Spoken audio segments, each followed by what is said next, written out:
yang mungkin nanti akan bisa kita terapkan di tempat kerja.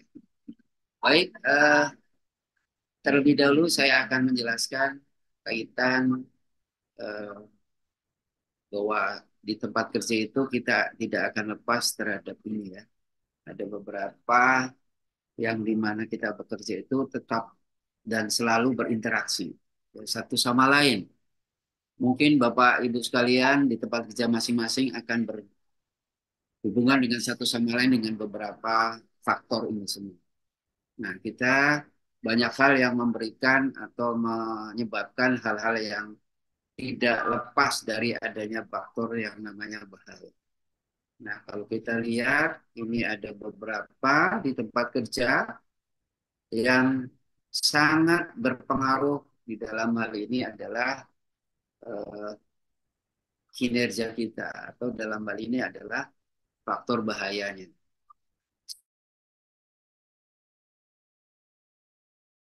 sendiri ya. Kemudian yang paling banyak juga ini kaitan lingkungan kerja.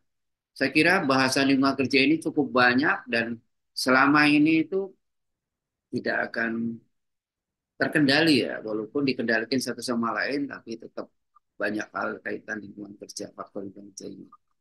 Kemudian sifat dari pekerjaan. Nah, ini sifat dari pekerjaan kita dalam bekerja, sifat pekerjaan ini cukup juga mayoritas jadi penyebab. Ya. Kemudian kaitan bagaimana kita untuk melakukan cara kerja. Nah, ini cara kerja ini saya kira Bapak Ibu sekalian di tempat kerja cukup banyak cara kerja kita yang dilakukan, baik itu nanti kaitannya statis atau dinamis, ya, mobiling dan sebagainya. Ini cukup banyak juga. Kemudian ini yang kaitan cara kerja ini nanti kita singgung kaitan di dalam ilmu ergonomik ini.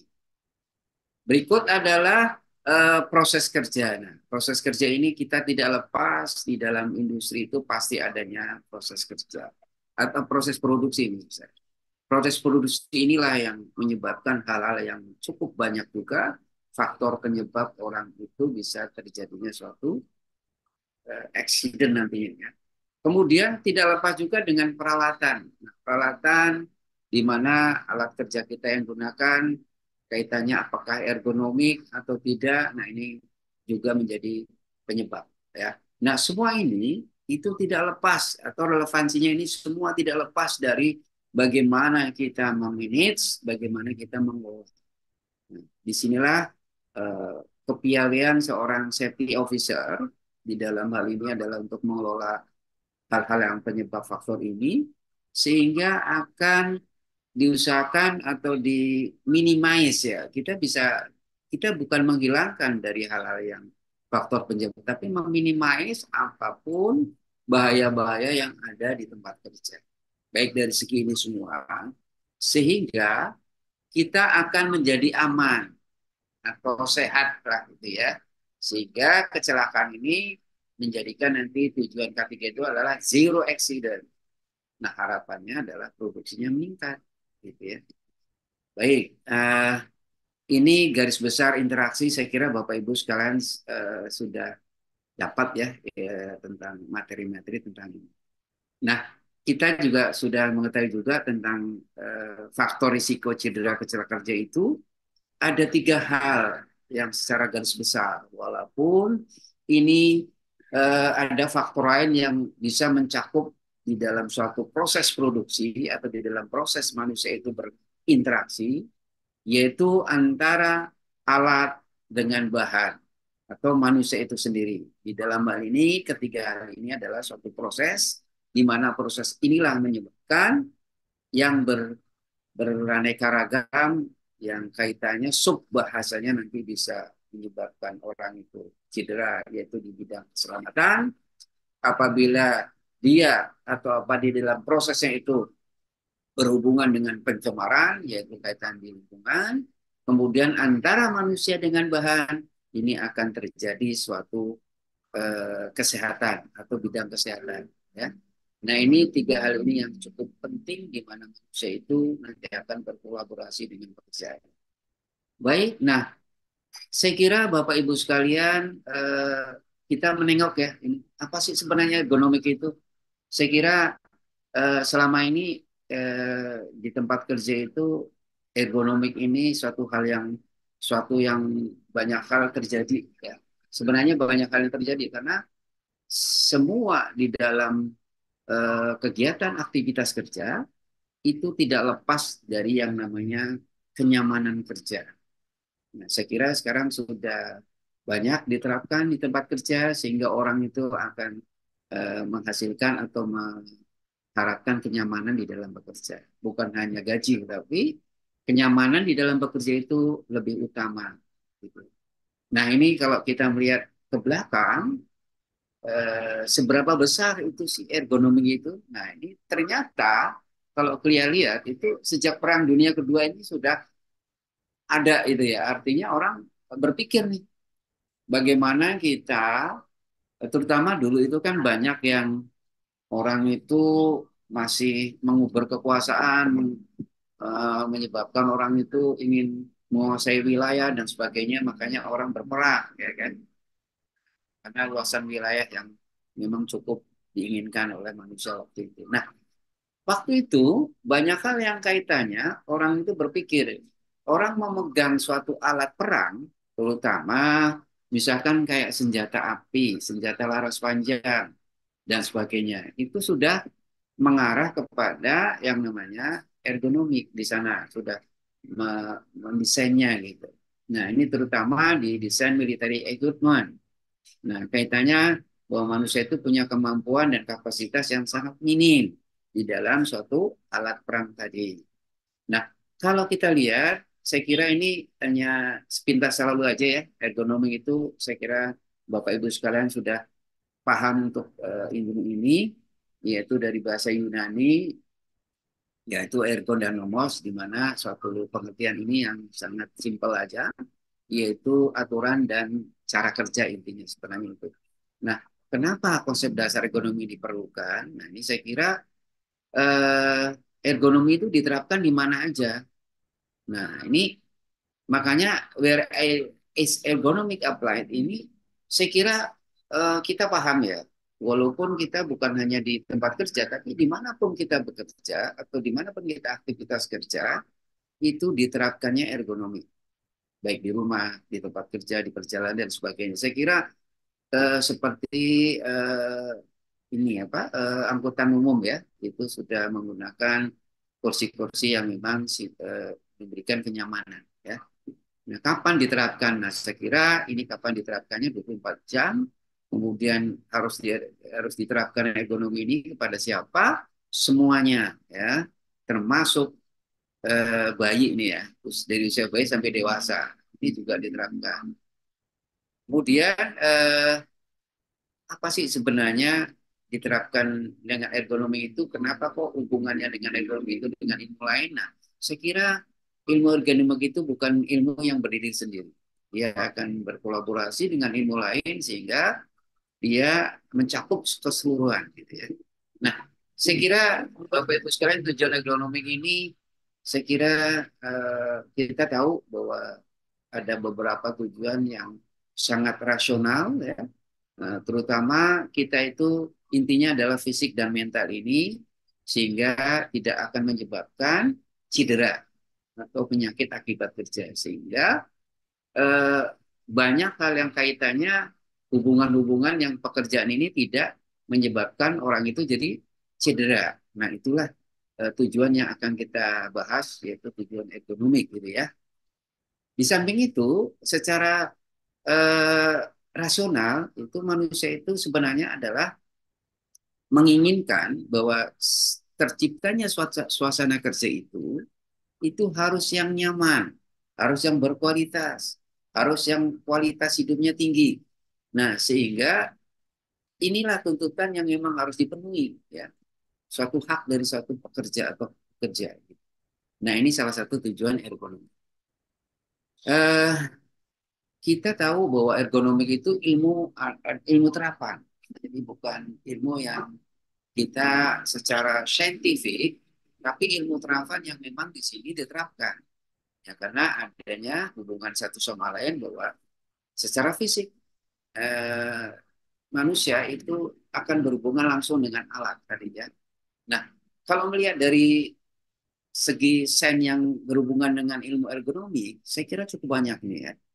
Ada secara fisikal, ini ada mekanikal, ada matematika, fisika, kimia, dan sebagainya. Ini semua itu berhubungan, termasuk behavior scientist.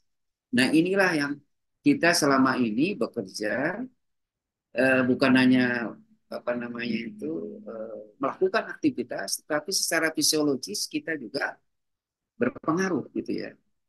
Maka tadi adanya kita misalkan stres kerja dan sebagainya.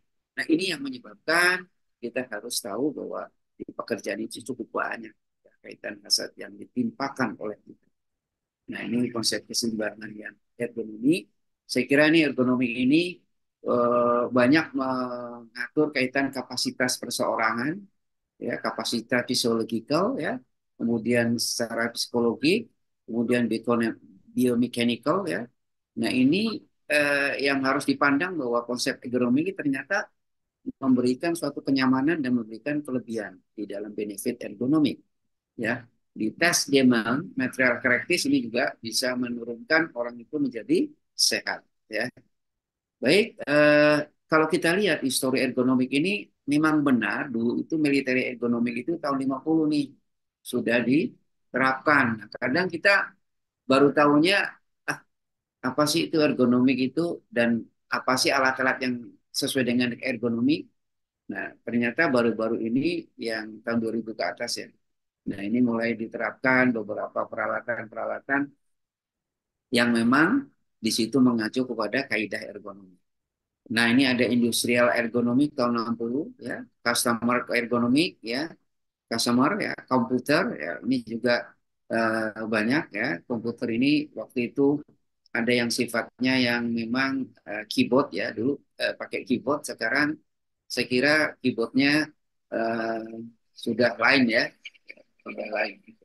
Kemudian ada lagi yang berkaitan dengan space ergonomik. Nah, ini space ergonomik ini juga menentukan di dalam terjadinya suatu kenyamanan atau hasil yang dikirakan untuk nyaman. Nah, kalau lihat dari definisi, mungkin Bapak Ibu sekalian secara ini ya, realnya itu, apa sih sebenarnya definisi ergonomik itu? Saya kira ergonomik ini adalah suatu ilmu ya, di mana manusia itu ya harus menserasikan ya, baik itu secara fisik atau mental, di mana manusia itu punya keterbatasan, ya, keterbatasan di dalam bekerja, sehingga dia bisa berinteraksi dengan beberapa peralatan, equipment, metode kerja atau tugas atau lingkungan kerjanya. Di mana intinya adalah tujuan ekonomi itu dia adalah mengurangi hubungannya dengan MSD, musculoskeletal disorder, di mana tidak manusia itu punya keterbatasan tadi sehingga tidak boleh dipaksakan, harus menurut dengan pekerjaannya, sehingga ini kata kunci ini ya, jadi orang itu tidak harus memaksakan diri di dalam bekerja sesuai dengan kemampuannya. Kadang kita tidak mampu di dalam suatu pekerjaan dengan adaptasi yang ada atau jenis peralatan yang dipakai disuruh bekerja, sehingga apa yang terjadi, banyak yang cedera. Itulah yang kalau secara kaidah ilmuwan ergonomi itu tidak diperbolehkan. Nah, ini mungkin Bapak Ibu sekalian ada sinonim ya, nih perlu kita tahu bahwa di Indonesia itu eh, istilah ergonomik itu berbeda-beda dengan negara lain.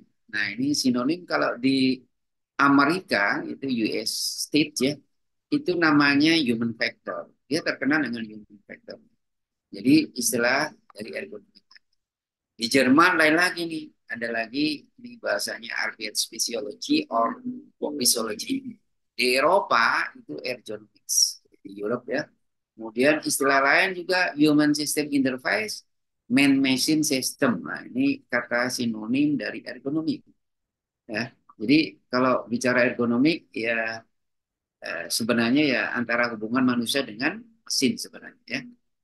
Nah, Bapak Ibu sekalian, kita lihat ini ada seseorang ya. seseorang di mana melakukan aktivitas kerjanya, dia membuka suatu saluran air ya, dengan alat ya. Nah, ini adalah contoh di mana orang itu bekerja tanpa melihat kaidah ergonomi ya. Nah, ini di sini contohnya. Nanti saya akan berikan contoh.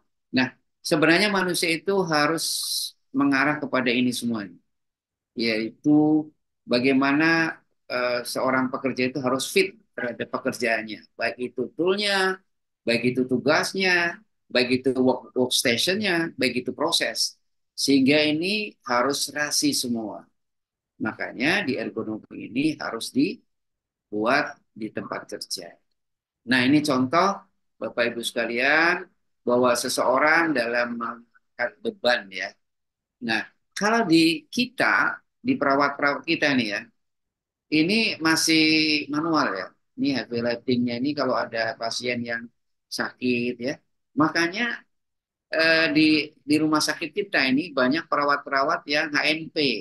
Nah, kenapa? Karena dia mengangkat dari pasien ini tidak sesuai kaidah ergonomi.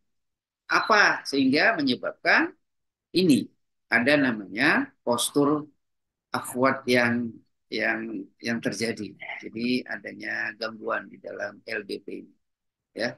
Nah, sebaiknya seperti apa? Nah, inilah untuk mengurangi risiko, maka dengan adanya mengangkat dengan alat tambahan di negara maju sudah seperti ini, ya.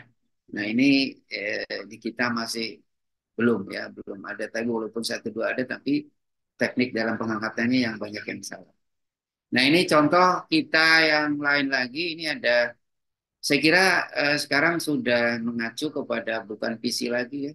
Ini kalau dulu kan kita suatu komputer ini bentuk PC ini suatu hal yang mayoritas dipakai ya. Ataupun sekarang masih tapi sudah beralih ya dengan adanya teknologi yang lebih canggih lagi. Nah, kalau melihat orang ini bekerja, saya kira ini cukup banyak ya resiko yang akan dia dapatkan ya, baik dia memegang mouse, baik dia menatap monitor, baik dia duduknya ya, baik dia memakai keyboard dan sebagainya. Nah, ini semua bisa kita lihat banyak hal yang tidak terjadi, banyak yang terjadi pada pekerja yang cukup berpengaruh atau berisiko.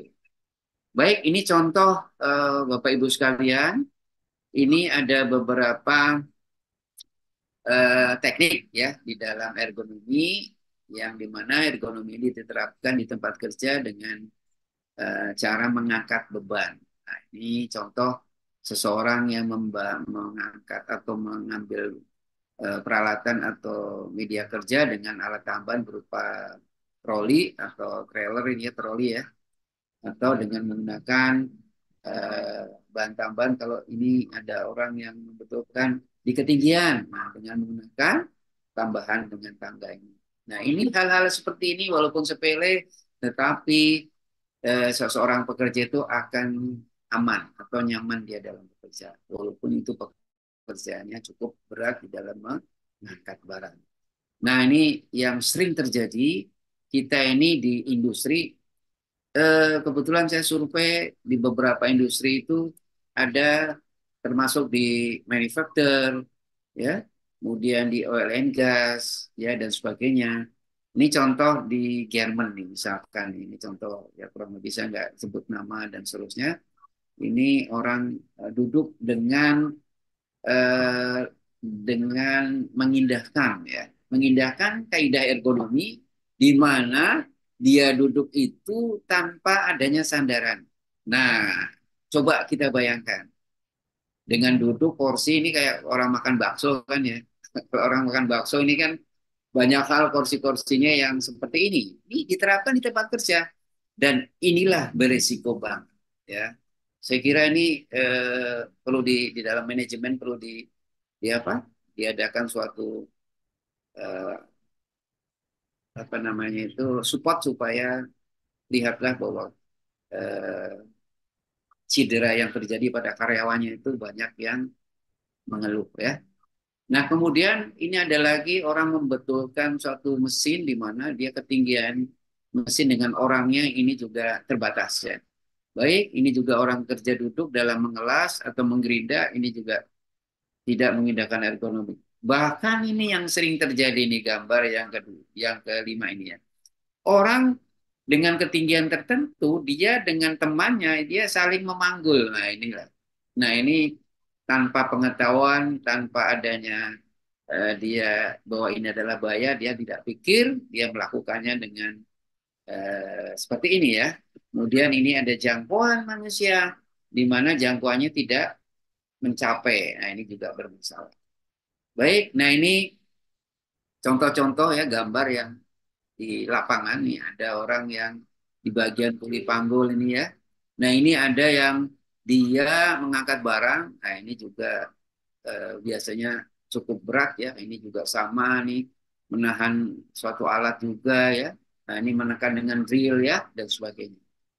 Ini semuanya adalah bermasalah. Nah saya kira di dalam ergonomi itu ada benefitnya sebenarnya. Nah, benefitnya ini apa? Ini ternyata mengurangi terjadinya cedera, injury. Kemudian mengurangi orang itu jadi lelah atau discomfort. Kemudian dapat meningkatkan kualitas dalam bekerja, produktivitas juga meningkat, efisiensi juga meningkat, dan kehidupannya juga akan baik gitu ya.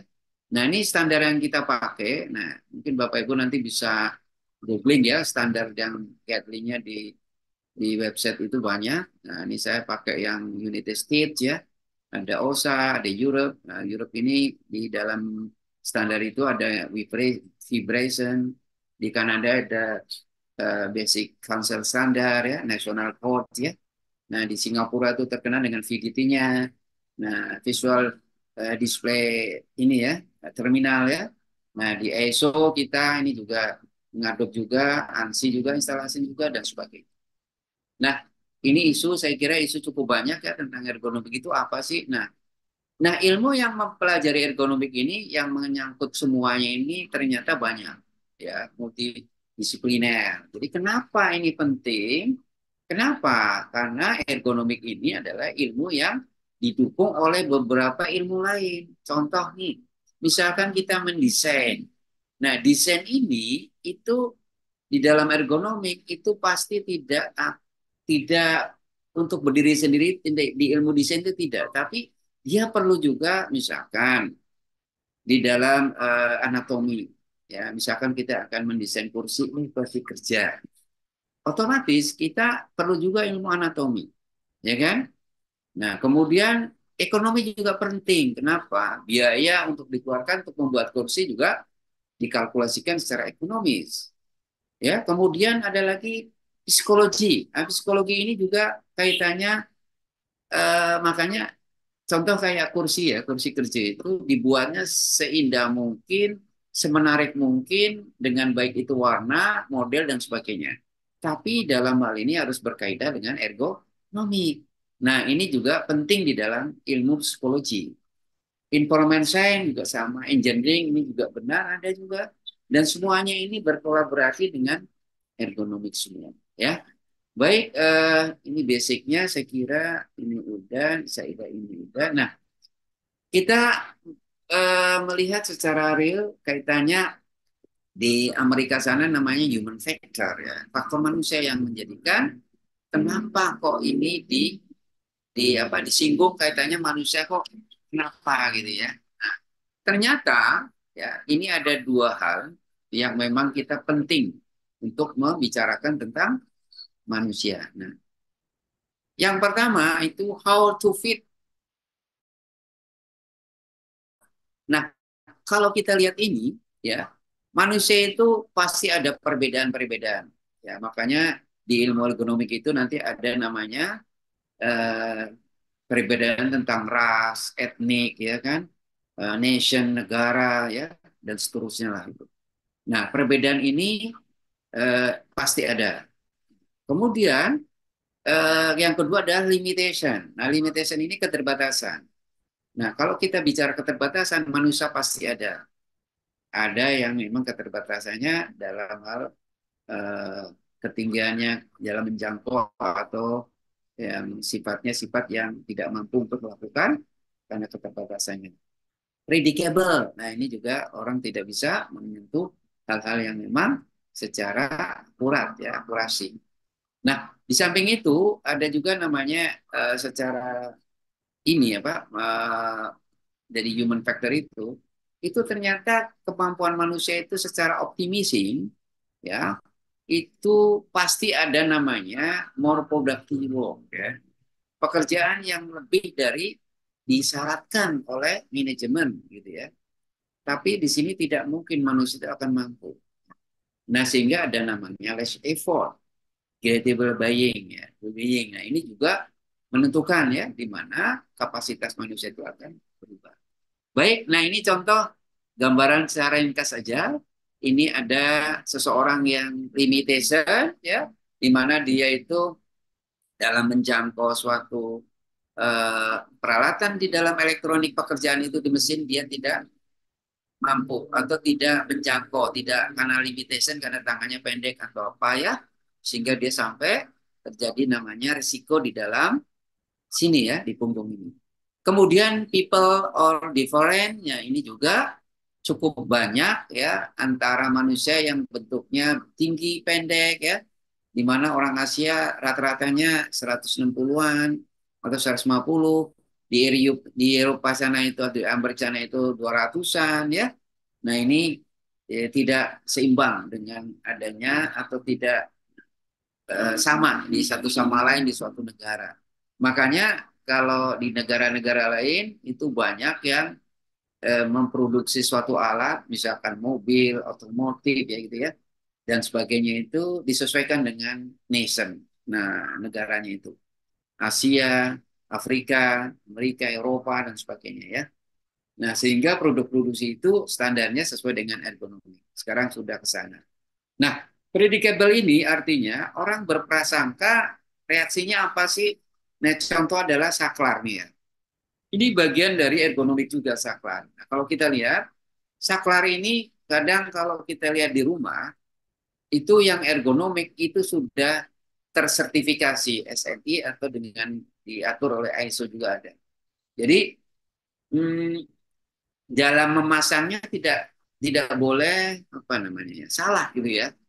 Ya, apakah dia miring, apakah dia harus tegak. Nah, secara ergonomik, secara ilmu ergonomik itu bahwa predictable reaction itu kita paham di brand kita bahwa saat kita menyentuh namanya saklar itu dia naik itu apa, turun itu apa.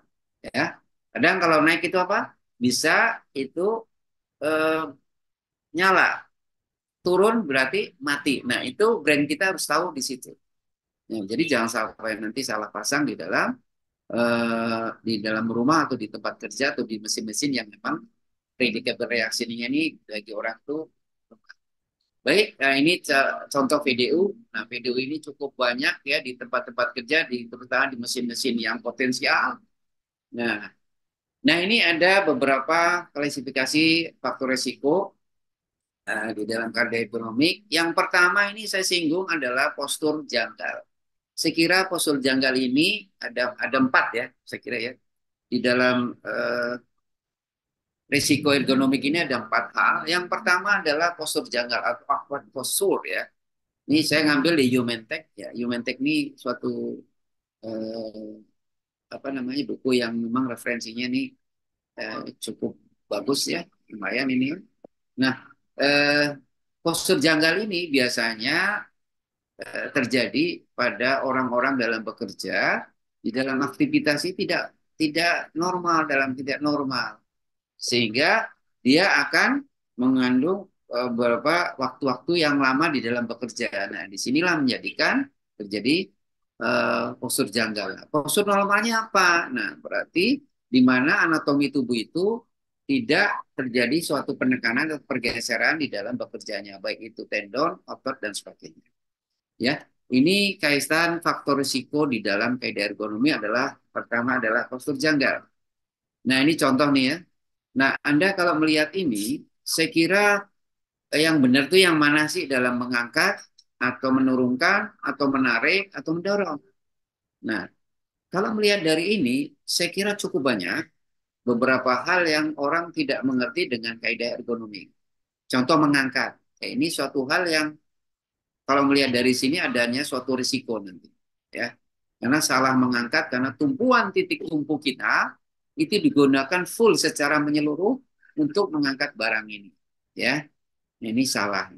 Kemudian menurunkan barang ini juga perlu kita tahu bahwa barang ini diturunkan dari atas ke bawah itu seperti apa, ya.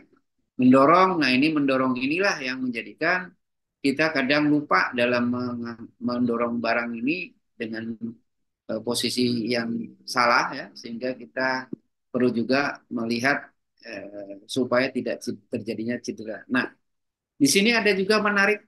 Nah, saya kira menarik ini juga banyak terjadi di perusahaan-perusahaan yang memang eh, pekerja yang bagian packaging itu atau bagian pengepakan ini dia membawa barang-barang dengan manual, ya. Nah, ini juga bermasalah. Nah, ini ada yang membawa tadi kita juga udah. Nah, yang kedua adalah beban. Nah, di dalam ergonomi, kaidah ergonomi itu kaitan beban. Nah, beban ini itu kaitannya dengan otot atau jumlah tekanan pada bagian tubuh dalam melakukan atau dalam mengangkat sesuatu barang. Nah, tumpuannya di adalah otot dan jumlah tekanan dari tubuh ini. Nah, operator ini biasanya aktivitasnya mengangkat barang yang sangat berat. Nah, kesempatannya itu 8 kali lebih besar untuk mengalami low back pain dibanding operator yang bekerja statis. Nah, orang yang bekerja statis itu akan lebih baik dibanding orang bekerjanya yang mengangkat barang ini. Nah, beban inilah menjadi tumpuan bagaimana kita mengangkat yang kalau seandainya posisi kita salah, maka akan terjadi salah. Ya. Nah, ini contoh antara manual handling weight lifting limit. Saya kira ini nanti kita bicarain di webinar selanjutnya, ya. Nanti insya Allah kita akan menghitung bagaimana secara manual handling itu jenis pekerjaan yang dengan jarak tempuh berapa, waktu berapa, ya. Nah, ini juga penting untuk kita ketahui supaya tidak terjadi cedera. Nah, ini antara manusia dengan wanita dan pria ini akan beda karena wanita ini akan lebih ini ya apa kecil ya di dalam tumpuan di dalam membawa barang, ya. Tetapi ada juga pengecualian, ya. Kalau memang ada pengecualian wanita lebih kuat, ya itu suatu pengecualian, ya. Tapi di dalam aturan secara normal, ya itu manusia itu seperti ini aturannya, ya. Jadi apa sih tumpuan mana yang memang harus diberikan suatu beban sehingga tidak terjadi cedera. Misalkan kayak ini ya, kayak elbow ya, ini tekukan ini 7 kilo, maksimal 13 kilo, ya. Kalau yang laki ini 20, ya, yang ujungnya adalah 10 kilo. Nah, ini makanya penting juga harus kita ketahui. Nah, ini tindakan yang harus dilakukan sesuai dengan batas. Nah, ini di dalam Observe Australian ini. Nah, level 1 itu 16, angkat beban, ya. Nah, tindakannya apa? Tidak diperlukan tindakan khusus. Nah, ini kalau seandainya ada, maka akan terjadi suatu masalah nanti, ya. Nah, ini nanti hitungannya bisa kita lihat di dalam analisis ergonomik, yaitu tool application di dalam analisis ergonomik. Nah, ini asumsi beban stabil, ini mudah digenggam nih, saya kira harus kita tahu juga karena genggaman tangan kita juga ada pengaruh faktor di dalam penggunaan beban itu tadi, ya. Frekuensi pengangkatan penurunan ini juga sama. Nah, kalau kita lihat jika 1 sampai 2 kali per menit, maka bebannya dikurangi 30%. Nah, ini hal-hal yang sekiranya harus diketahui oleh seorang operator di mana dia itu dalam mengangkat beban itu tidak boleh melebihi dari ketentuan yang itu. Nah, ini perlu diadakan training nanti, ya. Ini wanita ini dinilai bebannya dikurangi sepertiganya, ya. Saya kira memang beda, ya, antara wanita dan pria. Nah, ini yang ketiga adalah durasi. Kita ingat kaidah ergonomi adalah yang ketiga adalah durasi. Nah, durasi ini itu diatur yaitu kaitannya lamanya pajanan faktor risiko ini dalam dia bekerja. Nah, sehingga larinya nanti kalau durasi itu tingkat fatigue, ya, kelelahan. Nah, durasinya saya kira untuk postur janggal itu kerja berat itu lebih dari 10 detik, ya. Tidak boleh ini lebih dari 10 detik. Kalau kerja sedang lebih dari 1 menit. Kerja ringan 4 lebih dari atau sama 4 ini, ya. Ini sepertiga kekuatan maksimal. Ya, ini karena apa? karena akan terjadi namanya keluhan CTD, cumulative trauma disorder.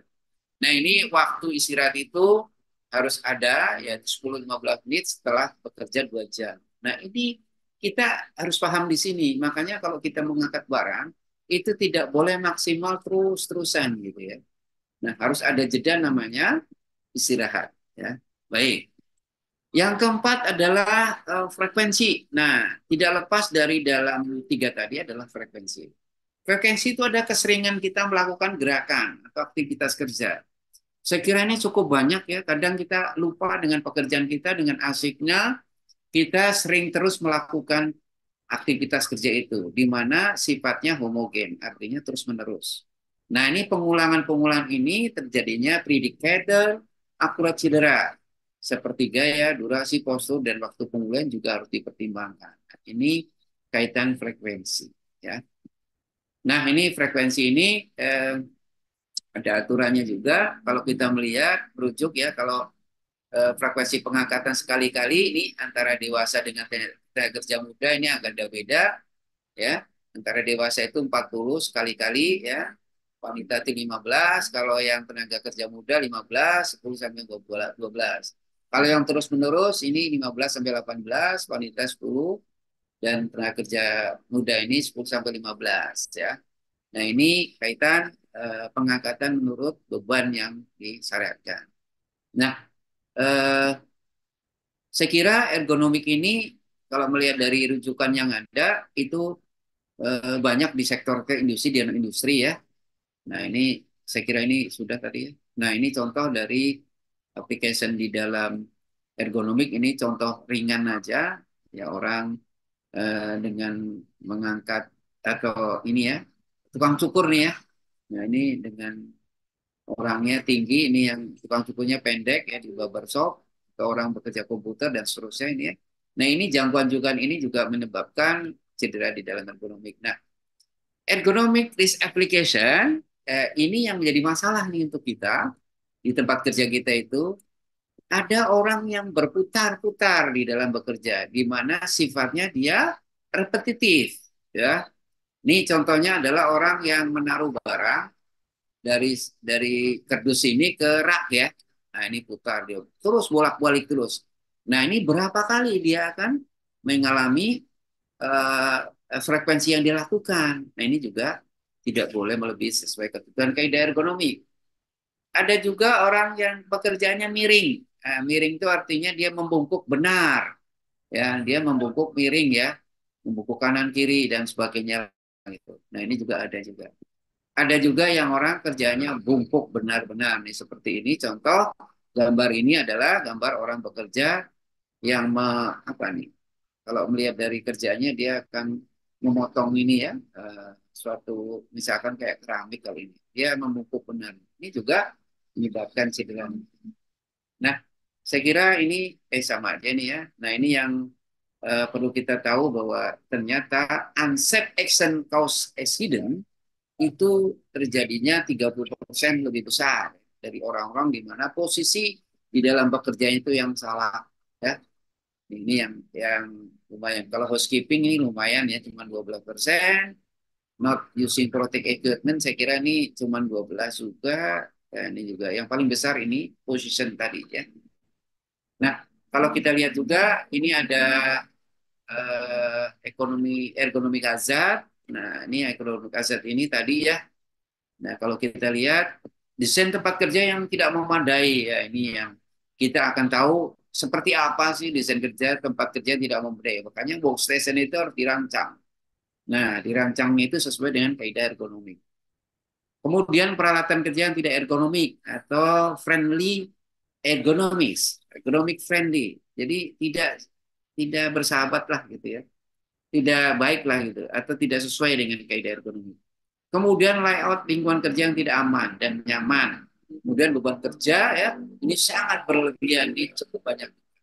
Prosedur kerja tidak standar, nah cara kerja tidak aman, ini anatomi tubuh yang tidak sesuai dengan job desainnya. Yang tadi dikatakan di dalam definisi ergonomik, manusia itu punya keterbatasan. Oleh karena itu tidak boleh dipaksakan untuk melakukan aktivitas kerja sesuai dengan kemampuan. gitu ya. Ini hazard di dalam ergonomi. Nah, kalau di tugas-tugas secara umum di tempat kerja, saya kira tadi ada manual handling, heavy lifting ya, pemindahan barang, work position. Nah, ini pekerjaan yang posisinya yang berlebih, memakan waktu yang lama, ya, repetitive movement, di mana gerakan yang selalu berulang-ulang, ya, dan sebagainya. Nah, ini resiko, saya kira Bapak Ibu sekalian, resiko ini kenapa pentingnya ergonomi ini, resiko yang akan kita dapatkan ini. Jadi konsekuensi di dalam resiko yang terjadi itu akan terjadinya suatu hal eh, menyebabkan efek kesehatan. Nah, ini contoh kalau manual handling. Manual handling itu resikonya apa? Semua manual handling itu rata-rata muskuloskeletal. Muskuloskeletal itu kaitannya apa konsekuensinya ini? Back pain, HNP next, stiffness ya. Ini cukup banyak. Kemudian repetitive movement. Nah, ini juga muskuloskeletal, ya bisa akan terjadi namanya CTS, CTD, RSI, ya, kumulatif trauma disorder, ya, kumulatif trauma syndrome ya. Nah, RSI ini repetitive syndrome injury ya. Kemudian ada lagi tool equipment. Nah, ini juga RSI, MSDS. Overload ini adalah physical stressor. Di sini adalah konsekuensinya adalah fatigue. Workstation ini adalah MSD. Yang paling banyak workstation. Ya, karena apa? Contoh di dalam workstation itu orang bekerja di tadi di bagian garment tadi tekstil. Orang duduk ya. Nah, itu banyak yang terjadi muskuloskeletal di sini konsekuensinya adalah MSD. Ya, cedera dari punggung. Baik, ini resiko. Saya kira resiko yang terjadi juga secara fisik, psikis ya. Samping tadi secara umum ya, ini ada namanya psikis ya, bisa jadi sakit kepala atau fatigue ya dan sebagainya. Terutama kalau fisik ya cedera ya, kecelakaan kerja berupa cedera. Ini banyak terjadi. Ini pendekatan ergonomik saya kira dari berbagai ilmu ya, di mana ilmu eksternal itu membantu di dalam untuk menunjukkan mana ergonomik itu bisa diterapkan. Ya. Nah ini objeknya saya kira objek dari ergonomik ini saya kira intinya adalah bagaimana nilai-nilai dari manusia itu di dalam bekerja itu bisa terpenuhi ya. Jadi manusia itu kan punya nilai di mana dia bekerja harus dihargai dan dilindungi ya. Samping itu efektivitas di dalam bekerja itu ya, di mana manusia itu dapat bekerja itu harus baik.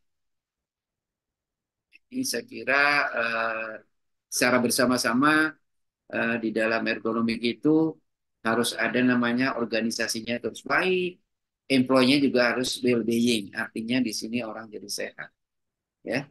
Ya di organisasi juga harus well-being, tapi dalam organisasi, nah ini juga harus baik juga, ya. Baik, saya kira ini eh, hal-hal yang kaitannya controlling. Nah, ini penting kaitan controlling. Saya kira bagaimana menghilangkan dari penyebabnya dan menghilangkan rasa sakitnya. Di dalam ergonomik itu kita untuk mengurangi tadi atau mengurangi namanya penyebab tadi kausal tadi. Ya, makanya ada namanya orang briefing ya di dalam bekerja. Entah itu aktivitasnya apa, harus ada namanya eh, briefing atau istirahat sejenak lah. Nah, contohnya apa? Nah, ini ada gerakan yang eh, teknik magnetik ini seperti ini ya. Ada lingkar bebannya, posisinya, tekuk lututnya, dan sebagainya. Saya kira ini teknik secara kinetik ini banyak hal yang terjadi. Ya, ini contohnya menghilangkan penyebabnya ini ya, orang membawa suatu barang, di mana barang itu dia mulai dari awal harusnya dia duduknya seperti ini ya, kemudian dia cara ngangkatnya karena tumpuannya di kaki ini sebagai titik tumpu, titik sumbu kita sehingga akan mempermudah kita melakukan aktivitas. Kemudian baru kita mengangkat dengan mendekap ya, mendekap barang itu sehingga barulah kita mulai kerja. Nah, kadang kita mengangkat barang asal ngangkat aja tapi tidak mulai kaidah ini gitu ya. Nah, ini pertimbangan poin utamanya dalam mengangkat itu ya, ini harus mengendalikan sesuatu yang memang harus ada ya di situ. Misalkan gini, kalau memang ada menggunakan alat, ya berarti alatnya itu dipakai. Nah, peserta harus memiliki tinggi yang sama, jenis kelamin yang sama. Ini poin utamanya ini ya, harus diperhitungkan itu. Kemudian menggunakan orang bukan berarti menggandakan kapasitas.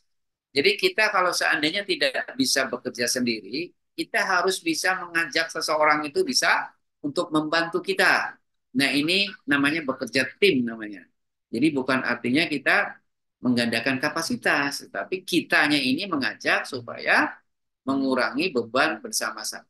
Ya, nah ini contoh, saya kira orang bekerja tidak sendiri dengan bantuan temannya sehingga mengangkat barang akan lebih mudah, memindahkan barang akan lebih mudah. Nah, teknik-teknik mengangkat saya kira ini ada alat tambahan yaitu ya ini ya, contoh ini mengangkat suatu lemari atau apa nih ya. Ini juga, nah ini ada orang yang menggunakan mengangkat drum, ini juga menggunakan suatu troli mana dia mengangkatnya dengan alat ini akan mempermudah. Atau dengan orang ini memindahkan drum ini ya, dengan cara teknik yang dia tidak merubah atau tidak membahayakan dirinya. Nah ini contoh alat-alat yang digunakan untuk membantu mengurangi cedera tadi. Ya, ini ya, saya kira banyak hal. Nah ini kayak troli dan mengangkat pasien dari mulai pasien itu dari apa dari kejadian sampai ke ambulan nih ya. Ini dengan alat ini. Kemudian roller ya, roller juga ini juga membantu di mana dia orang itu akan mengangkat tanpa diangkat gitu ya dengan bantuan roller. Nah, ini ada beberapa teknik. Nah, ini ada manual handling di mana ini juga ada beberapa nanti nilai-nilai di dalam manual handling itu jadi faktor yang membayar. Saya kira ini juga ada juga ya cara memindahkan alat, memindahkan manusia, ya, mengangkat beban suatu manusia nih dengan berdua ya, bukan sendiri tapi berdua. Nah ini ada teknik-teknik. Nah ini yang kedua adalah menghilangkan sakit. Nah saya kira menghilangkan sakit itu di dalam suatu cedera tadi ya mungkin menggunakan ya sekarang udah pakai obat-obatan ya yang mengurangi ya secara mungkin ada obat-obatan yang bisa mengurangi cedera tadi atau sakit nih, terutama efek dari otot yang cedera tadi ya. Nah ini contoh juga sama ya, ini menghilangkan sakit ya. Ada hal-hal yang mungkin secara medis dia perlu dilakukan penanganan khusus ya. Gitu. Nah ini ada gerakan low back pain, di mana gerak-gerakan ini akan membantu supaya kita akan tidak terjadi tadi ya hal-hal yang cedera tadi ya, terutama low back pain. Kadang banyak low back pain itu terjadi di tempat kerja karena beban kerja yang kita lakukan atau kita ngangkatnya salah. Nah ini contoh dari beberapa hal, eh, makanya ini menghilangkan sakit ini disarankan ini nih ya. Makanya Allah itu memberikan suatu jaminan ya bahwa orang sakit itu kaitannya nyeri otot dan sebagainya dan itu dilakukan dengan cepat. Insya Allah sehat. Ya. Kemudian ada ahli fisioterapi ini ya, betulkan cedera punggung, kemudian alat ini ya. Eh, Kemudian yang paling utama dan paling bagus ini adalah renang. Nah, sekira di renang ini cukup lumayan juga nih ya. Gitu. Baik, ini yang hal-hal yang menghilangkan. Nah, saya kira ini ada cara tersebut di atas. Mudah-mudahan kita bisa tetap dalam keadaan sehat walafiat. Mudah-mudahan Allah selalu dalam melindungi kita semuanya. Amin ya robbal alamin. Dan terima kasih banyak atas perhatiannya. Eh, Sebenarnya saya akan memberikan secara aplikasi ada tool ergonomi ya nanti kalau kita waktunya masih cukup kita akan masuki ya Mas Arif ya. Saya kira dari saya cukup. Ini sudah lumayan waktunya ya. Untuk itu saya akan kembalikan kepada moderator yaitu Mas Arif. Kami persilakan Mas Arif. Baik, Saya terima cukup kasih banyak. berani.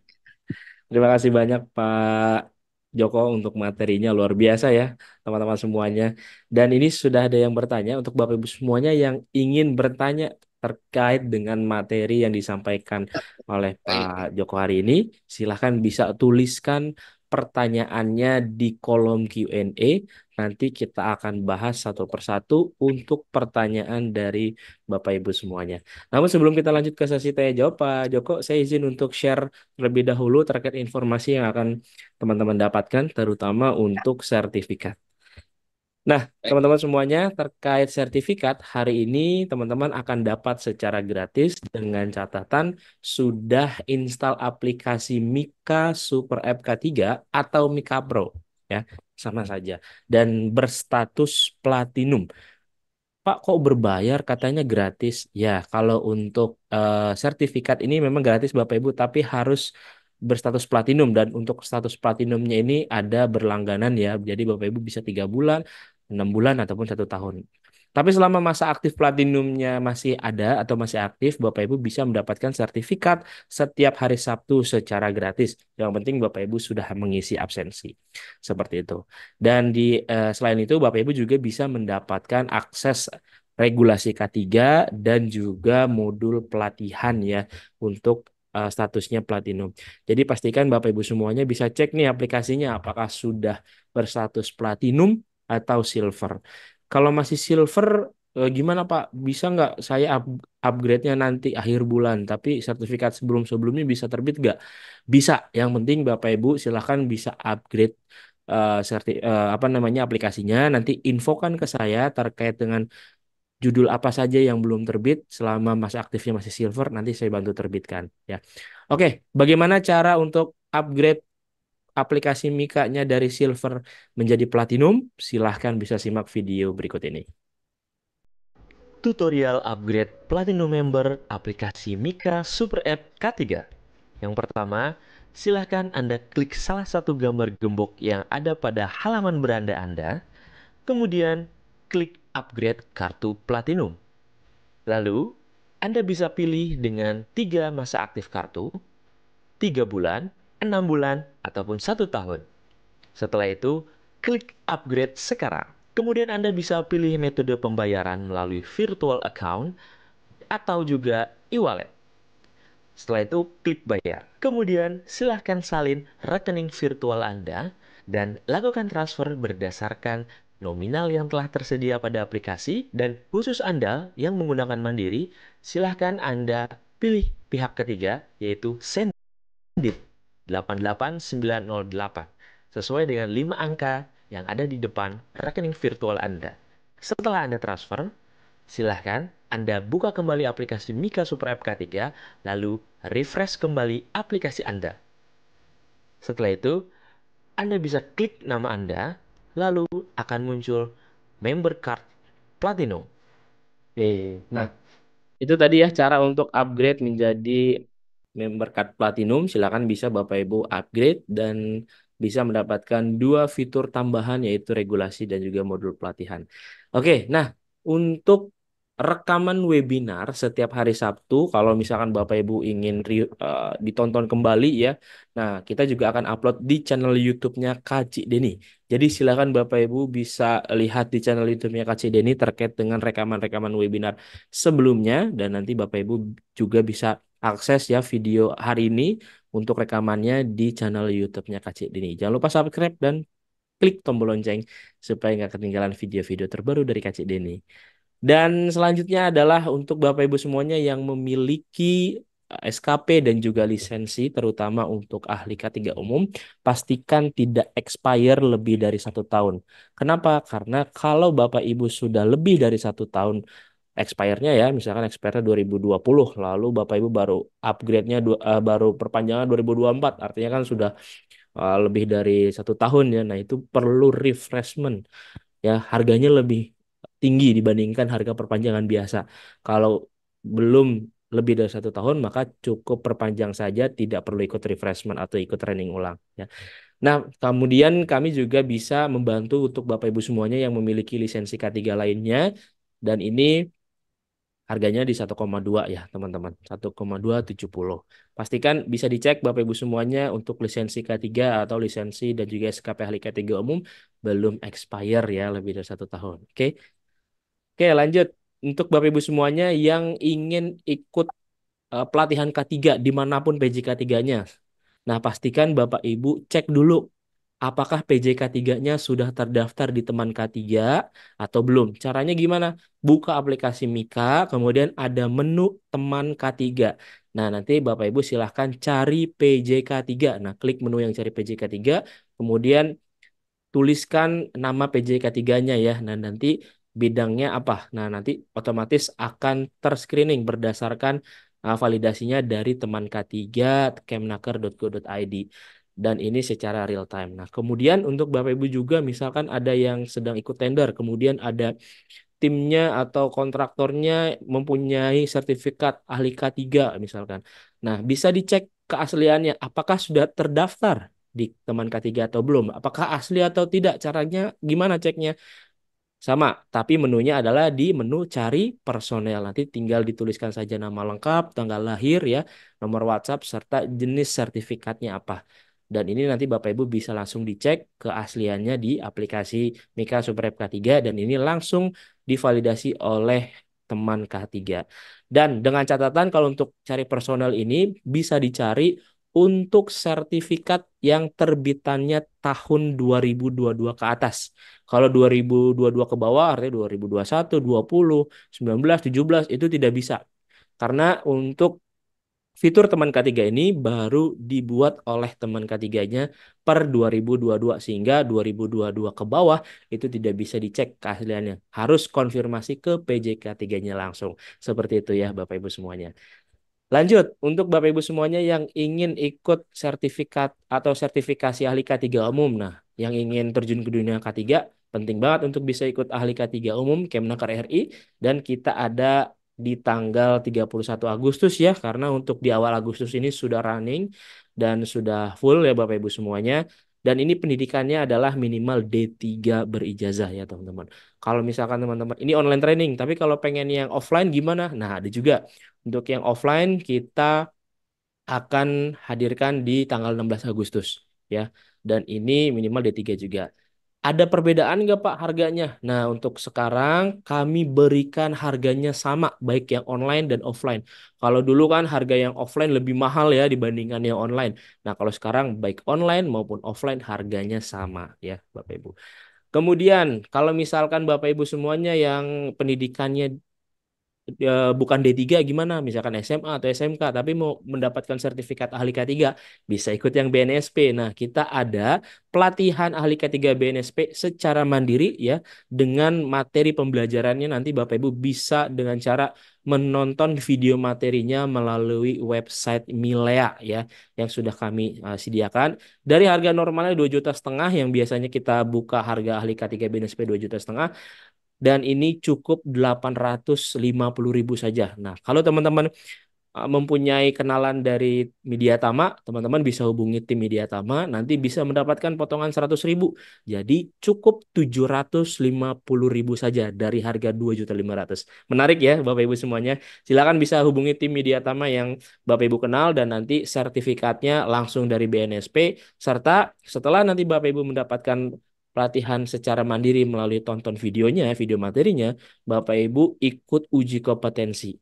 Nah, untuk tanggal yang terdekat, uji kompetensinya di tanggal 9 Agustus ya. Kalau misalkan terlalu mepet, nanti ada lagi di tanggal 23 Agustus. Jadi 1 bulan ada 2 jadwal uji kompetensi. Silakan bisa hubungi tim Mediatama yang Bapak Ibu kenal. Kemudian kita lanjut lagi kalau misalkan Bapak Ibu sudah punya ahli K3 umum Kemnaker RI, lanjut lagi ke auditor kalau misalkan Bapak Ibu ingin menjadi seorang auditor internal atau eksternal atau bahkan ingin menjadi seorang konsultan K3, bisa ambil yang auditor SMK3 nih. Ya, kita laksanakan secara full online training dan ini kita akan laksanakan tanggal 26 Agustus. Lalu untuk Bapak Ibu semuanya yang di pekerjaannya ya atau di industri ya pekerjaannya bisa juga nih ambil yang sertifikasi ahli K3 Muda Lingkungan Kerja. Jadi nanti Bapak Ibu bisa melakukan pengukuran lingkungan kerja mulai dari aspek ergonomi, fisika, kimia, biologi ya, psikologi ya. Jadi Bapak Ibu tidak perlu lagi eh, menyewa ataupun dari konsultan ya terkait pengukuran lingkungan kerjanya. Nanti Bapak Ibu juga bisa mendapatkan sertifikat HIMU ya dari BNSP serta lisensi dan SKP-nya dari Kemnaker RI. Jadi ada dua ya, dari BNSP sertifikatnya, lisensi dan SKP-nya dari Kemnaker seperti itu. Oke, ada juga nih kalau Bapak Ibu semuanya bekerja di kelistrikan bisa ikut yang teknisi K3 listrik dan ini persyaratannya ijazahnya SMK. Tapi kalau Bapak Ibu semuanya minimal D3 atau S1 bisa ikut yang ahli K3 listrik. Dan ini digunakan juga atau diperlukan juga kalau misalkan Bapak Ibu ingin ikut tender di perusahaan-perusahaan kelistrikan ya. Nah, Bapak Ibu bisa ikut yang ahli K3 listrik atau di perusahaannya yang memiliki lebih dari 200 kilovolt ampere wajib memiliki personel yang tersertifikasi ahli K3 listrik. Lalu lanjut lagi, kalau misalkan Bapak Ibu bekerja di sektor konstruksi, bisa ikut ahli muda K3 konstruksi, dan ini kita laksanakan secara online training. Tapi kalau sudah punya yang muda, lanjut lagi ke Madya, kita laksanakan secara offline, tapi kalau yang Madya, kalau yang muda, kita full online.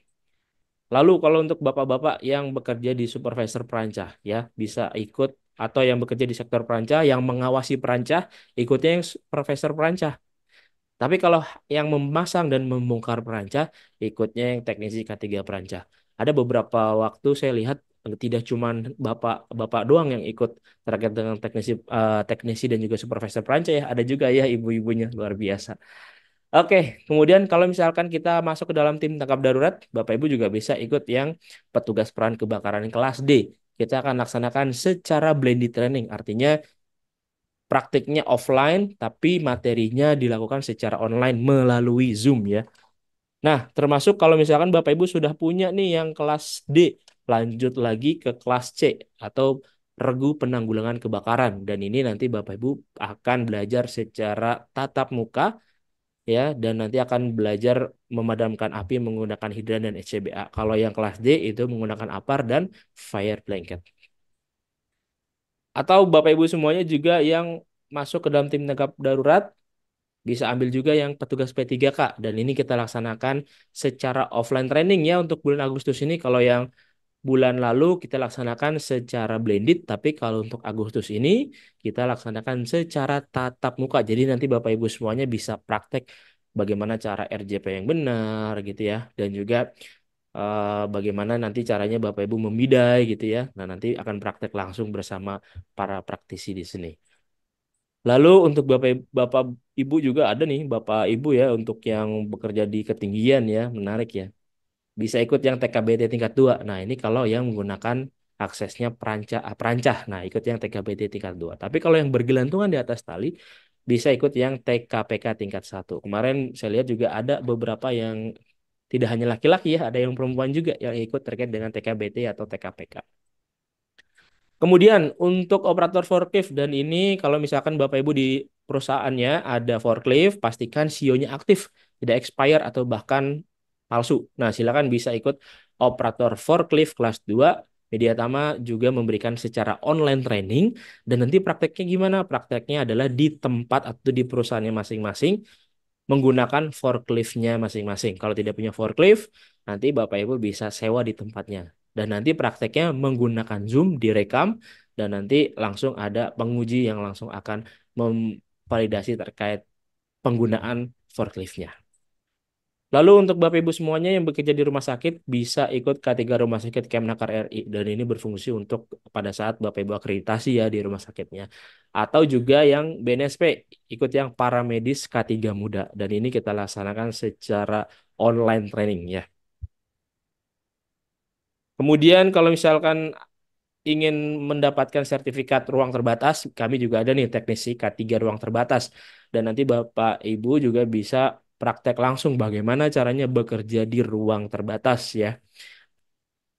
Lalu untuk yang ingin bekerja di sektor migas atau saat ini bekerja di sektor migas, bisa ikut atau bisa ambil yang sertifikasi operasi K3 migas atau pengawas K3 migas. Bedanya apa? Kalau misalkan yang operasi atau operator ini pendidikan minimal SMA.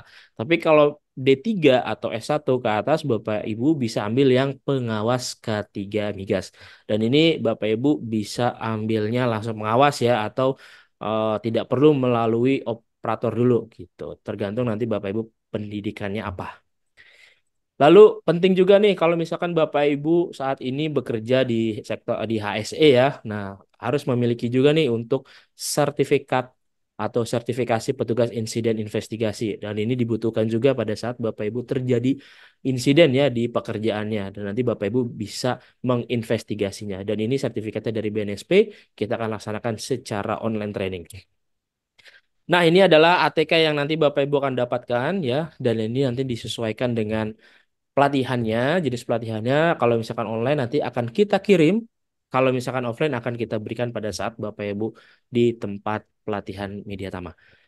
Nah, ini kalau misalkan Bapak Ibu semuanya ingin mendapatkan sertifikat pada webinar kolega yang tertinggal yang lalu-lalu, ya ada yang menarik tapi Bapak Ibu semuanya ketinggalan. Tapi saya pengen dapat sertifikat, gimana caranya? Bisa kunjungi websitenya milea.app atau milea.app. Nanti Bapak Ibu bisa kunjungi milea.app, daftarkan dulu akunnya. Kalau sudah punya, baru bisa login. Kalau misalkan langsung login menggunakan akun yang ada di aplikasi Mika, itu tidak bisa karena belum terintegrasi sehingga Bapak Ibu wajib daftar lagi akunnya ya.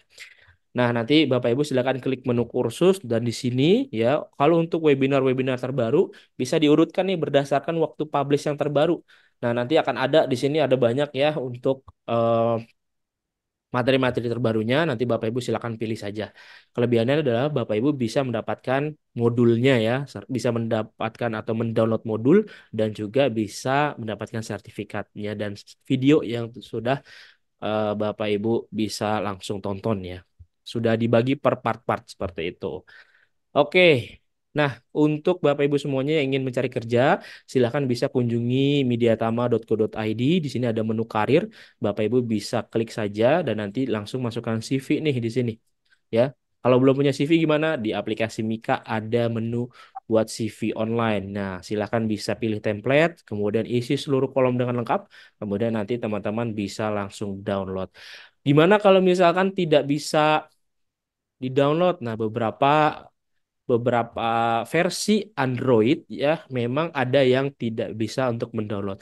Itu saya sudah sempat koordinasikan dengan tim. Ternyata untuk yang bagi Bapak Ibu semuanya yang tidak bisa download itu versi Androidnya ya yang memang tidak terlalu tinggi. Artinya versinya belum update ya versi Androidnya sehingga Bapak Ibu perlu upgrade dulu untuk versi Androidnya seperti itu ya. Kalau misalkan Androidnya versinya udah versi atas, Androidnya biasanya bisa langsung untuk mendownload. Karena ada beberapa peserta kolega juga saya nggak bisa nih Pak untuk download CV-nya seperti itu ya. Oke, nah kemudian ada lagi nih untuk bisa mendapatkan uang saku sebesar 3 juta rupiah per bulan. Gimana caranya? Nah, silakan bisa simak video berikut ini. Tutorial penggunaan kode referral. Yang pertama, silahkan klik menu akun, lalu klik menu referral, kemudian salin kode referral ke pelatihan yang Anda inginkan. Kemudian, pilih pelatihan yang Anda inginkan, lalu klik proses pemesanan, lalu masukkan kode referral Anda, lalu klik selanjutnya, otomatis akan muncul pada detail pesanan Anda. Selanjutnya, tutorial penarikan saldo referral. Yang pertama, silahkan Anda klik ubah rekening, kemudian lengkapi biodata rekening Anda, lalu klik simpan. Kemudian klik tarik saldo, lalu ajukan penarikan saldo minimal 1,3 juta, dan klik ajukan. Oke, nah tadi ya cara untuk mendapatkan uang saku sebesar 3 juta rupiah ya cukup direferensikan saja kalau ada teman kita yang ingin ikutan pelatihan di Media Tama, nanti teman-teman bisa mendapatkan 5%. Kalau misalkan harganya 6 juta, teman-teman bisa mendapatkan 300.000 satu peserta ya kalau ada 10 peserta bisa 3 juta. Tapi harus dikumpulkan dulu sampai dengan 1,3 juta baru nanti bisa dicairkan ya di aplikasi Mika Super App K3 seperti itu. Silakan bisa dimanfaatkan teman-teman. Kemudian untuk Bapak Ibu, teman-teman semuanya yang ingin bertanya terkait dengan sertifikasi Kemnaker, RI, BNSP, ataupun in-house training, bisa hubungi telepon ke nomor yang tertera di depan layar atau WhatsApp tim sales kami ya. Ada Benny, Risma, Soka, dan juga Amanda. Pastikan Bapak Ibu juga sudah memfollow akun sosial media kami ya di Instagram, Facebook ya, dan juga follow akun TikToknya Kak Cik Denny dan subscribe channel YouTube-nya Kak Cik Denny. Kemudian untuk yang ingin kerjasama sebagai sponsor, silakan bisa hubungi kontak yang di depan layar atau yang ingin sharing ya di webinar kolega seperti Pak Joko hari ini, silakan bisa hubungi saya. Ini adalah nomor WA saya. Silakan di screenshot teman-teman semuanya. Nanti bisa langsung hubungi saya terkait dengan pengajuan untuk menjadi instruktur di webinar kolega. Oke, absensi ini silakan di screenshot dulu Bapak Ibu semuanya. Kenapa? Karena untuk beberapa versi Android, kalau misalkan saya share link absensinya di kolom chat, itu ada yang tidak bisa diklik untuk linknya ya. Saya coba ya untuk share link absensinya. Nah, ini dia absensinya sudah saya share di WhatsApp di kolom chat Zoom. Silahkan Bapak Ibu bisa klik. Tapi bagi yang tidak bisa klik linknya, silahkan bisa screenshot dulu QR code-nya. Kemudian Bapak Ibu bisa buka atau import menggunakan aplikasi QR scanner ya. Nanti import untuk QR absensinya, nanti langsung ada link yang muncul ya. Tinggal klik di sana ya. Atau Bapak Ibu bisa salin kembali aja untuk linknya yang sudah saya berikan di kolom chat. Nanti bisa disalin kembali ke Google Chrome ya, dituliskan. Pastikan untuk linknya itu huruf besar kecilnya diperhatikan, jangan sampai ada yang typo. Karena kalau typo tidak bisa langsung ke akses ke absensinya. Seperti itu ya Bapak Ibu semuanya. Silakan bisa dilakukan absensi sekarang. Oke. Kalau misalkan Bapak Ibu semuanya ada kendala, silakan bisa juga hubungi nomor saya. Saya kirimkan juga ke kolom chat. Silakan bisa nanti hubungi ke saya ya. Oke, Bapak Ibu semuanya, kita lanjutkan ke sesi tanya jawab dan ini sudah makin banyak yang bertanya ya, teman-teman semuanya. Kalau ada yang ingin ditanyakan, silakan bisa tuliskan pertanyaannya di kolom Q&A ya Bapak Ibu. Oke, yang pertama dari Pak Agi Ajiwara nih, Pak Joko. Yang pertama, bagaimana dengan kebersihan diri, rambut dan kuku? Apakah termasuk dalam kategori oh ini kita skip nih yang nyambung-nyambung aja ya. Oke. Nah, ya, Eh, ini Oke. Apakah ada ISO yang mengatur tentang ergonomi, Pak? Silakan dari Pak Robani. Silakan Pak Joko. ya, baik. Terima kasih banyak Pak Roban ini. Eh, Pertanyaan cukup bagus ya. Jadi ada beberapa guideline yang kita pakai di dalam ergonomi itu sekarang sudah cukup lumayan banyak. Salah satu adalah guideline yang diterapkan oleh ISO. Di mana ISO ini sekarang udah mengarah ke 45001 kaitan ini ya, SMK 3 ya. Udah cakep nih sekarang. Kalau dulu kan 18.000 ya. SAS sekarang sudah ISO juga mengikuti jejak walaupun dia juga punya koper, dia ke lingkungan ya, tapi di K3 dia udah mulai merambah ke sana juga. Nah, kaitannya ISO untuk ergonomik ini ada, tadi saya udah di tayangan di slide itu ada ya, ISO 9241 ya, itu standar dan guideline untuk ergonomi yang dahulu kita pernah juga kita pakai itu, dan yang sekarang ini ada namanya ISO dengan nomor kodenya itu 22628. Nah, ini juga bisa untuk mengacu kaitan ergonomi. Nah, kenapa? Karena di sana ada mengatur kaitan postur kerja di dalam kita beraktivitas kerja. Begitu Pak Rabani, salah bisa dipakai. Ya, makasih Oke. Pak Mas Arif. Lanjut lagi. Ini masih dari Pak Robani nih, Pak. Terkait dengan senam atau olahraga. Nah, apakah itu termasuk ke dalam upaya ergonomi, Pak? Ya, tadi kita sudah menayangkan saya set ya, ada namanya pengendalian. Pengendalian itu salah satunya adalah melakukan eh, ini apa tadi, eh, olahraga sejenak ya. Artinya istirahat, dengan istirahat itu kita bisa melakukan aktivitas dengan gerakan-gerakan yang untuk mengurangi tadi cedera, mengurangi persendian otot yang agak kaku dan sebagainya. Nah, untuk senam ini, saya kira ini cukup bagus ya. Senam ini kan suatu hal yang memang di dalam suatu perusahaan itu sebelum dia bekerja atau mungkin ada hari yang tertentu yang dia mengadakan senam. Nah, ini adalah bagian juga di dalam mengurangi adanya cedera. Ya. Jadi kalau ada program senam dan olahraga di perusahaan itu, ya cukup baik ya, seminggu sekali ya, dan sebagainya itu merupakan upaya untuk dia welfare dari suatu perusahaan. Nah, ini bagian dari ekonomi juga, saya kira. Hanya tidak spesifik karena kalau senam ini kan banyak macam, banyak motifnya ya. Kalau senam fitness lain lagi, senam yang kaitannya ya banyak hal yang gerakan itu juga banyak itu ya. Saya kira begitu Pak Rabani, ya ini bagian dari ekonomi juga membantu gitu. Ya, baik Pak Oke. Arif. Kalau terkait dengan suplemen seperti susu atau buah-buahan itu Nah, ini. termasuk juga nggak, Pak? Nah, ini suplemen ini saya kira kan asupan di dalam program gizi kerja ya. Nah, ini perusahaan kadang memberikan asupan makanan tambahan bagaimana supaya pekerjanya itu selalu sehat dan fit. Saya kira itu bisa untuk membantu juga kaitan di dalam program kesehatan kerja di tempat kerja. Ini biasanya manajemen nih ya, kadang memberikan makanan tambahan bagi orang-orang yang spesifiknya khusus pekerjaannya. Misalkan dia di bagian packaging ya, ngangkat-ngangkut manual handling itu kan cukup lelah ya. Nah, ini untuk menguatkannya, tambahannya bisa diberikan asupan makanan atau buah. Ya, saya kira itu juga hal yang bisa meningkatkan eh, kesehatan pekerjaannya itu. Begitu Mas Arif. Ya. Oke, baik. Seperti itu juga ya Pak Robani untuk jawabannya. Oke, buat Bapak Ibu semuanya yang ingin bertanya langsung, boleh silakan bisa klik raise hand. Nanti akan kita berikan kesempatan untuk berbicara langsung dengan pembicara kita. Kita lanjut dulu ke kolom Q&A. Dari Pak Rudi, apakah perlu melibatkan karyawan dalam perancangan ergonomik ini? Lalu, jika perlu, apakah perlu di asesmen nih Pak? Silakan Pak Joko. Ya, mantap nih pertanyaannya ya. Saya kira ini eh, mengarahnya ke dalam aplikasi ya, aplikasi di dalam bagaimana kita cara untuk melakukan desain kerja dan sebagainya.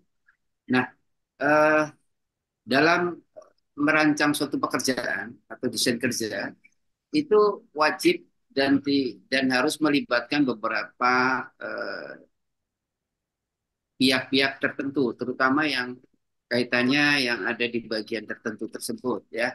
Misalkan kita akan merancang di bagian produksi tadi yang contoh saya itu adalah di tekstil itu ya. Nah, itu kan tempat duduknya itu aduh, saya kalau melihat itu aduh, ini Mas Arif, aduh, ngeluh banget ya. Tenaga kerja kita itu kadang tidak diperhatikan itu tadi gitu ya. Nah, itu kita libatkan supervisornya, kemudian manajer di produksi itu ya, sehingga akan bisa membantu untuk merancang atau mendesain di mana kita itu bisa mendapatkan secara ergonomik nantinya. Nah, nanti untuk perlu penilaian, saya kira penilaian ini kita nilai dengan cara nanti alatnya ada, tool yang kita pakai, ini belum sampai ke sana ya. Padahal sudah siapin, tapi karena waktunya Mas Arif ya. Ya, nanti berikutnya lah nanti akan kita bicarakan ada beberapa penilaian di dalam analisis ergonomi itu menggunakan tool ya, di mana tool ini penting banget ya.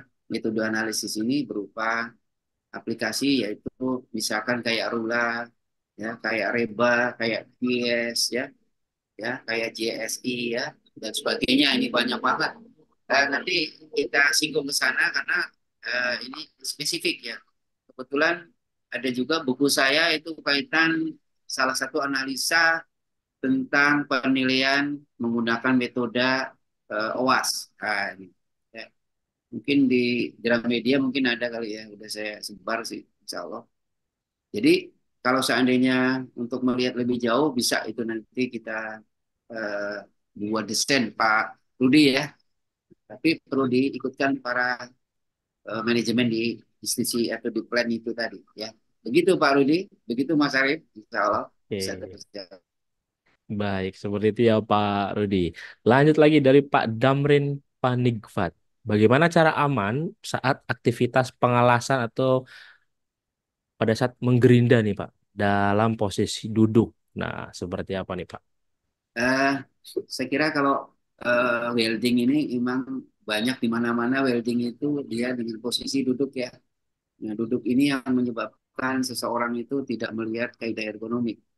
Saya kira nggak harus duduk juga, ya. Tapi kalau memang posisi alat kerja atau bahan kerjanya itu memang harus diharuskan duduk, tetap kita mengacu dengan kaidah ergonomi, jangan terlalu lama, ya. Karena di aturan tadi ya ada 4 hal, baik itu posturnya, postur janggal, baik itu durasinya, baik itu frekuensinya, ya. Nah itu harus atau dengan yang terakhir adalah beban kerjanya. Nah ini juga kita harus lihat. Ya. Kalau kaitan durasi, berarti durasinya kan kalau mengelas itu kadang lama ya. Nah ini yang perlu kita pahami juga. Kemudian tumpuan di dalam melakukan ini beban kerjanya itu tadi ya. Saya kira ini juga harus dipahami juga. Ya. Jadi sebenarnya ada aturan Pak Dumrin ya, Pak Damrin ya, maaf nih ya. Jadi ada aturan-aturan itu yang memang harus kita tahu ya. Ini ada ketentuan makanya ada namanya JSA. Nah, di dalam pekerjaan itu semua diatur dengan adanya JSA sehingga akan lebih mudah sehingga akan mengacu pada kenyamanan orang bekerja. Saya kira itu Mas Arif dan Pak Damrin. Terima kasih. Oke, baik. Seperti itu ya Pak Damrin untuk jawabannya. Ya. Lanjut lagi dari Pak Aulia Rahman. Sanksi apa yang dikenakan ke perusahaan apabila tidak melaksanakan ergonomi dalam pekerjaan? Silakan Pak. Saya kira ini sanksinya eh, bisa dikenakan kalau seandainya tidak menerapkan ya saya kira cukup ya kita mengarah tadi ya manfaatnya ya benefit ergonomik ya karena di dalam benefit ergonomik itu ya Pak Aulia Rahman ini eh, kita ada suatu namanya apa namanya kalau di dalam ekonomi itu ada kerugian ya loss. Nah loss ini yang menyebabkan nantinya akan membengkak ya klaim-klaim yang disebabkan adanya tadi kecelakaan kerja tadi terutama salah satunya adalah ergonomi. Seperti contoh di manual handling, itu banyak orang yang dia cedera kaitan otot, ya, terutama low back pain. Nah, sehingga dia cukup minum jamu hilang, besok lagi terjadi lagi dan seterusnya.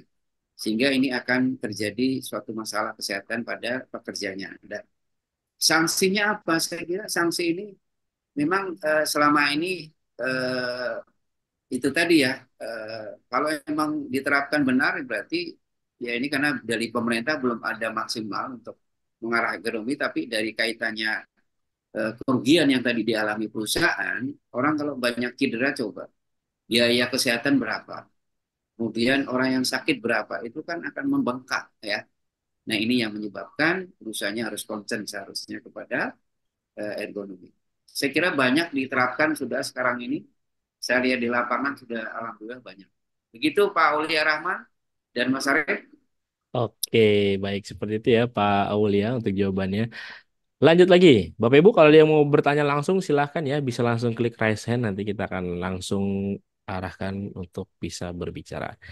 Dari Ibu Siti Aisyah, kursi yang seperti apa nih Pak yang termasuk ke dalam ergonomi yang friendly? Nah mungkin bisa jadi di kantor-kantor itu yang penting ada kursi lah, yang penting buat duduk. Tapi posisi punggung yang seperti apa yang bagus ya? Ya, ya. Apakah harus kursi gaming kah? Kalau kursi Oh, seperti apa? Silakan Pak Joko. ya, ya. Ini bagus pertanyaan Bu Siti Aisyah. Alhamdulillah ya. Jadi kelihatannya Ibu Siti ini sangat friendly banget nih ke ergonomik nih. Ya ingin beli kursi nanti setelah ikut pelatihan Mas Arief nih. Nah, jadi begini Bu Siti, jadi kaitan untuk desain kursi kerja itu harus disesuaikan dengan yang namanya nanti penilaian dengan antropometri pengukurannya. Jadi dimensi-dimensi tubuh di dalam pekerja di suatu unit itu kita ukur ya mulai tinggi badannya, lingkar lebar lingkar pahanya, panjang siku ya, panjang bahu ya dan sebagainya itu ada 22 item di dalam antropometri ya. itu namanya pengukuran dengan nilai presentil. Nah, tergantung nanti ini presentil ini antara wanita dan pria lain, ya. Nah, ini nanti ketemunya berapa, kita hitung defisiasinya,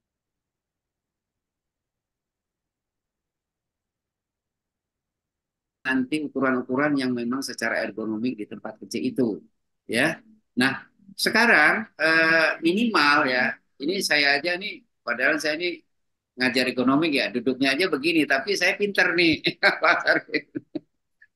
Saya sanggah di apa di back saya ini di belakang ini mungkin di kamera nggak ngeliat tapi saya nyaman nih karena saya udah paham kaitannya kalau duduk terlalu lama minimal 2 jam ya Mas Arif ya di sini.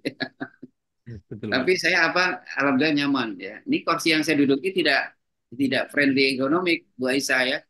Ya kadang kita mengarahnya ke sana tapi ya ini tadi ya harus ada pengukuran-pengukuran kalau di perusahaan. Begitu Bu Aisyah, saya kira cukup baik ya pertanyaan Ibu. Baik, Pak Oke, Arif, silakan dilanjut. baik. Kita lanjut lagi dari Pak Rohmat. Terkait dengan faktor ekonomi khususnya di lingkungan kerja dalam kantor, apakah bisa sampai mengakibatkan PAK nih Pak atau penyakit Nah, akibat ini kerja? dia. Silakan Pak.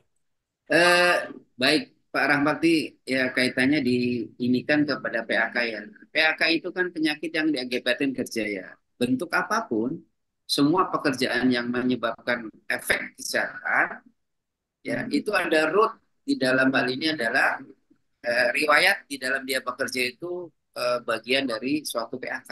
Jadi kalau orang misalkan nih yang tadinya dia sehat walafiat ya makanya ada pemeriksaan awal. Nah, pemeriksaan awal ini mulai dari awal kerja, mulai dari awalnya dia bekerja sehat, sehingga kok setahun 2 tahun tuh jadi sakit. Nah, ini penyebabnya apa? Ternyata ada hubungannya dengan pekerjaan dia, sehingga dia menyebabkan jadi PHK. Nah, di dalam ergonomik ini ada beberapa faktor yang bisa menyebabkan PHK. Betul itu ada. Sehingga di dalam anamnesisnya nanti bisa diceritakan garis besar kenapa kok orang tadinya cedera, cederanya apa. Nah, ini akibatnya akan ada menyebabkan terjadinya PHK. Nah, kriteria PHK itu ada yang non infeksi dan infeksi ya. Jadi begitu Pak Ahmad. Jadi di dalam pelaporan di ketentuan pelaporan di PHK itu ada yang non infeksi dan infeksi gitu ya. Nah, ini kriteria salah satunya adalah non infeksi. Jadi bisa bisa diklaim kalau seandainya nanti terjadi suatu hal yang tidak sesuai dengan standar. Gitu, Mas Arif. Ya, saya kira seperti itu. Oke, seperti itu ya Pak Rohmat Bintoro untuk jawabannya. Oke, ini ada yang bertanya langsung ya. Silakan bisa di-unmute terlebih dahulu, Pak Martin. Silakan bisa di-unmute. Selamat siang Pak Martin M. Solisa. Bisa di-unmute dulu Pak? Oh iya, Oke, diambilnya di. mungkin sambil kita menunggu Pak Martin, kita lanjut lagi ya ke sesi tanya jawab ya.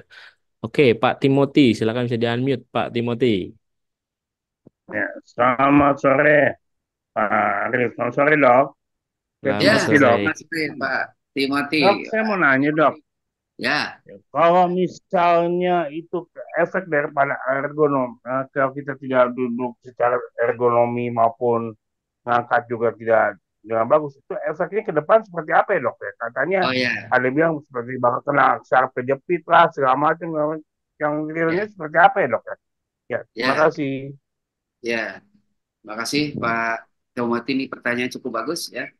Jadi efeknya apa sih kalau orang itu tidak sesuai dengan kaidah ergonomik di dalam bekerja? Tadi saya terangkan itu kaitan postur janggal tadi ya. Nah, awalnya di postur janggal, durasi, frekuensi, dan sebagainya. Itu hal yang memang saat ini kita tidak mengarah ke sana. Seorang pekerja tidak mengarah ke sana dan tidak tahu itu. Apa yang dia kerjakan itu dengan 4 hal itu dia tidak tahu. Sehingga akibatnya efek yang ditimbulkan muncul itu. Dan tidak waktu itu muncul, tapi suatu saat akan muncul misalkan setiap itu tadi ada keseringan dia bekerja ya, nah itu frekuensi itu. Nah, itu akan terjadi efek kesehatan Pak Timothy ya. Jadi efek kedepannya itu ada orang-orang yang memang dia ternyata posturnya itu LBP. Jadi terjadi LBP, low back pain. Nah, ternyata dia salah tafsir, ini saya pegel-pegel ini ada minum jamu aja. Akhirnya minum jamu keterusan, akhirnya yang dikenain ginjalnya. Nah, disinilah dia nggak paham. Sehingga muncullah orang keluhan-keluhan itu ternyata tidak kepahaman di dalam aktivitas kerjanya. Nah, itu yang paling banyak di lapangan, Pak Tomiti. Jadi harapan saya sih pelajari aja apapun yang ada di tempat kerja ini, bahwa manusia itu tadi saya bilang tidak boleh dipaksakan di dalam mengadaptasikan dengan pekerjaan. Jadi orang itu kalau dipaksa bekerja, kan orang punya limitation tadi ya, keterbatasan. Nah, itu tidak boleh. Makanya ada namanya jeda di dalam hal ini orang bekerja atau istirahat. Dan bekerja itu istirahat, Pak. Jadi tidak boleh kalau kita 2 jam 3 jam terus saja gitu. Nah, itu akan terjadi efek nanti. Begitu Pak Timothy. Jadi efeknya nanti ya tidak saat ini tapi ke depan ya. Begitu Pak Timothy. Terima kasih banyak pertanyaannya. Oke, baik. Seperti itu ya, Pak Timothy. Kita lanjut lagi ke sesi Q&A dari Pak Yosef. Apakah dalam aktivitas mengangkat secara manual, contoh dalam 7 jam kerja, melakukan pengangkatan karung 25 kilo secara manual sebanyak 30 kali atau lebih? Apakah perlu disediakan korset nih Pak untuk mencegah hernia? Eh, Silakan Pak. saya kira ini bagus juga ini ya pertanyaan applicable ini ya. Jadi kita tahu bahwa kita diatur di dalam bekerja itu selama 7 jam. Artinya 7 jam atau 8 jam 1 jam istirahat itu tidak semuanya kita full Pak untuk bekerja selama 7 jam. Nah, disitunya makanya ada namanya pengaturan jam kerja. Nah, di situ kita maksimalin tuh. Makanya kalau pas jam kerja masuk jam setengah 8, sehingga nanti jam setengah berapa? Setengah 10 ya kadang ya. Atau jam 9 seperempat ya. Itu seperempat setengah itu kita diadakan break time. Nah, disitulah harus ada jeda kita istirahat. Nah, kaitannya di sini ada pengangkatan karung 25 kilo, di mana dilakukan secara manual terus-menerus. Nah, ini yang dikatakan tadi beban ya di dalam kaidah ergonomi ada 4 hal tadi itu. Ada beban tadi dan frekuensi dan durasi. Nah, ini harus kita pahami. Dan itu ada aturannya. Jadi jangan sampai memaksimalkan kita kerja walaupun kita nih Bapak bilang di sini ada pakai korset. Korset itu tidak bisa membantu di dalam kita bekerja. Artinya itu memaksakan diri kita menggunakan korset. Dan itu tidak boleh maksimal untuk ini berjam-jam apalagi ini manual 30 kali ya Allah.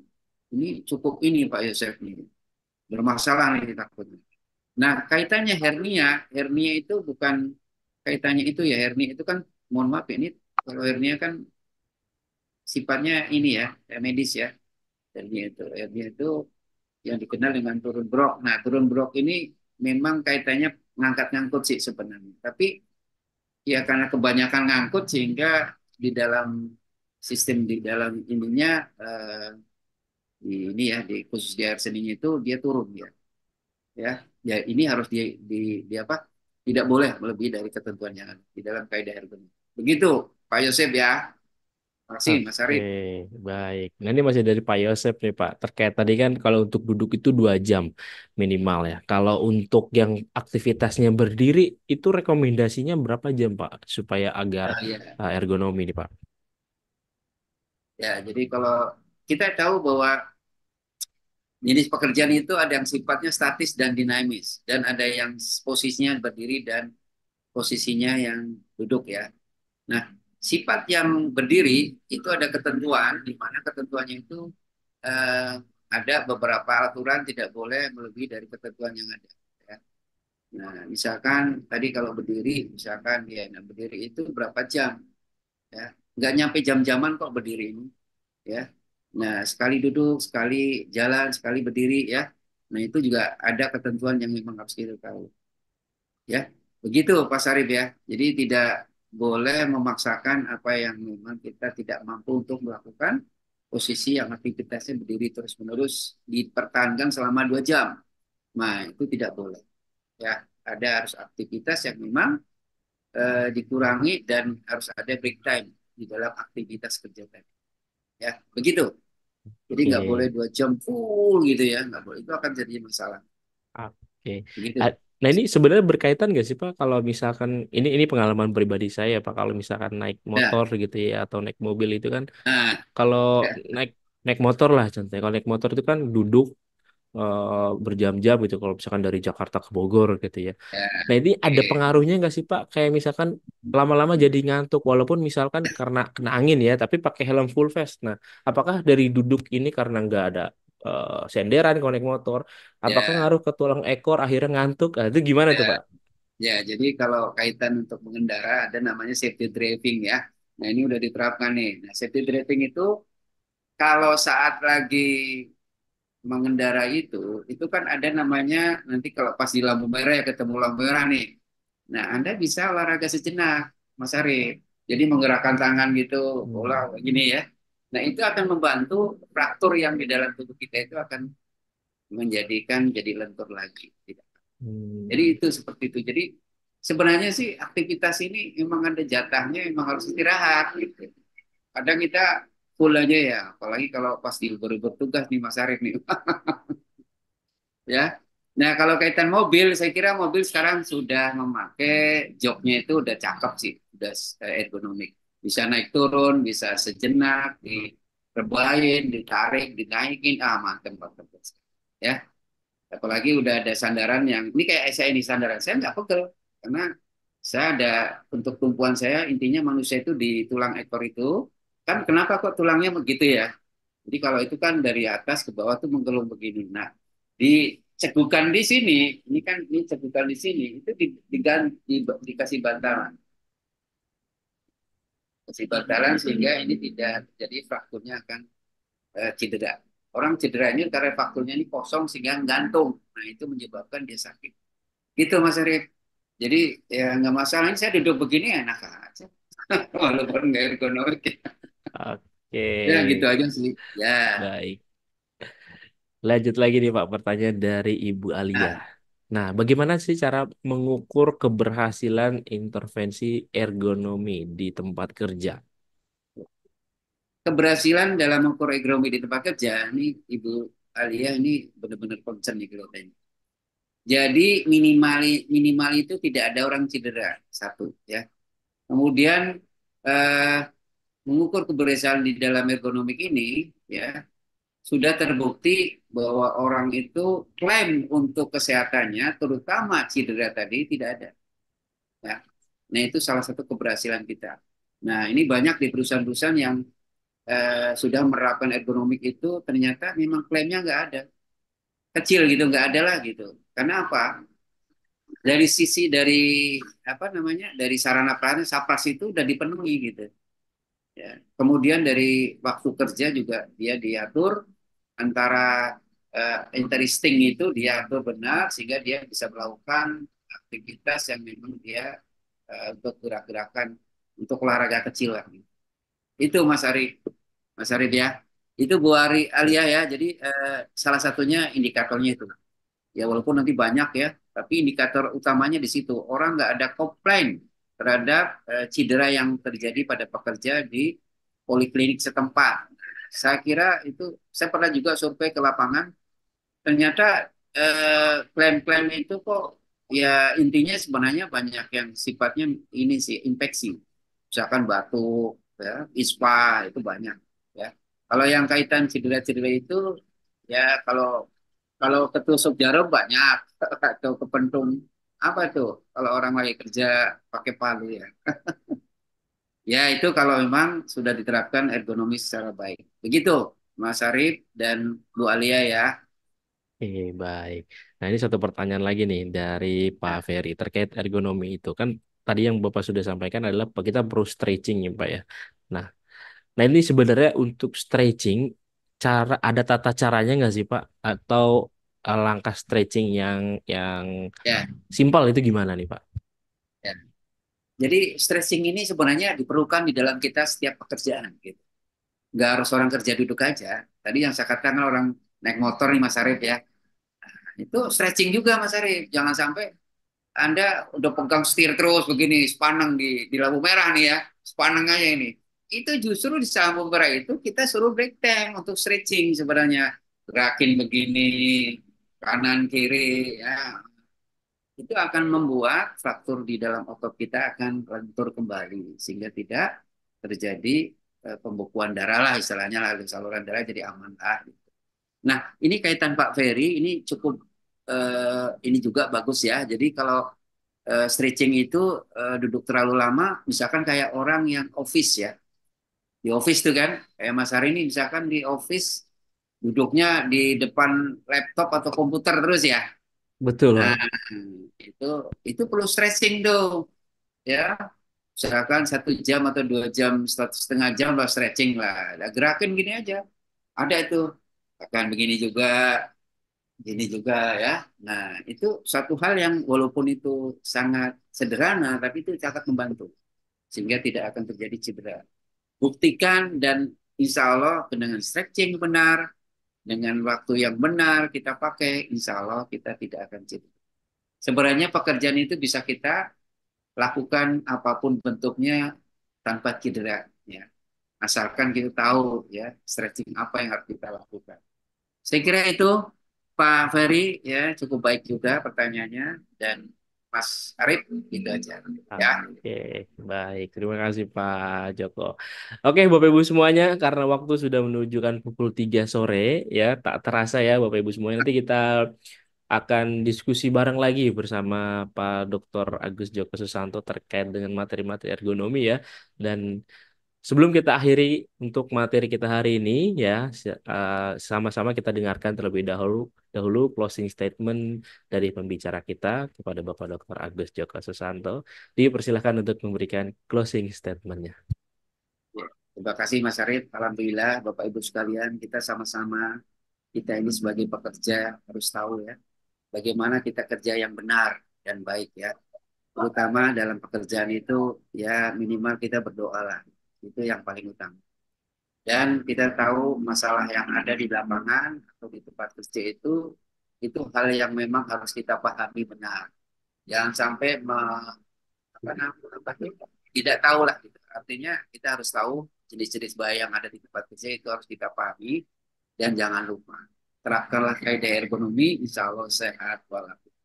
Insya Allah begitu aja, Sarif. Insya Allah bisa kita bahagia dunia akhirat. Amin. Amin. Oke, baik. Terima kasih banyak Pak Joko untuk materinya. Luar biasa ya hari ini. Jadi kita belajar terkait dengan ergonomi ini, teman-teman. Oke, sebelum kita tutup untuk Zoom hari ini, seperti informasi saya tadi yang di awal ya, jangan dulu kemana-mana teman-teman semuanya dan juga Pak Joko izin. Saya akan putarkan terlebih dahulu siapakah yang akan mendapatkan door prize terkait dengan sertifikasi auditor SMK 3. Kalau misalkan namanya muncul, silahkan bisa klik raise hand ya teman-teman. Oke, Bapak Insinyur Damarudin Mandong, apakah ada? Wah, ada langsung ya. Selamat kepada Bapak Damarudin Mandong mendapatkan 1 door prize sertifikasi auditor SMK 3. Persyaratannya harus sudah pernah mengikuti ahli K3 umum terlebih dahulu. Nanti setelah ini akan saya hubungi Pak untuk pemenang. Nanti terkait persyaratannya kita lanjut di WA. Oke, baik. Terima kasih banyak Pak Joko sudah memberikan materi hari ini yang sangat luar biasa dan mudah-mudahan apa yang disampaikan oleh Pak Joko bisa langsung kita praktekkan ya mulai dari hari ini dan juga minggu depan saat kita mulai bekerja di hari Senin ya. Dan mudah-mudahan berkah juga untuk Pak Dr. Agus Joko Susanto sudah memberikan materi kepada kita semuanya. Amin. Sehat selalu untuk Pak Joko dan juga teman-teman semuanya. Jangan lupa untuk hadir kembali ya teman-teman di Sabtu depan. Kita akan bahas materi yang berbeda-beda setiap Sabtunya. Jangan lupa mengisi absensi ya. Dan nanti teman-teman kalau misalkan belum mengisi absensi atau ada kendala, silahkan bisa hubungi nomor saya. Saya berikan nomor saya di kolom chat ya. Nah silahkan Bapak Ibu bisa hubungi saya terkait dengan masalah atau terkait dengan kendala untuk pengisian absensi. Oke, Bapak Ibu semuanya, terima kasih banyak. Akhir kata saya mengucapkan terima kasih. Wabillahi taufiq wal hidayah. Wassalamualaikum warahmatullahi wabarakatuh. Terima kasih Pak Joko. Terima kasih teman-teman semuanya.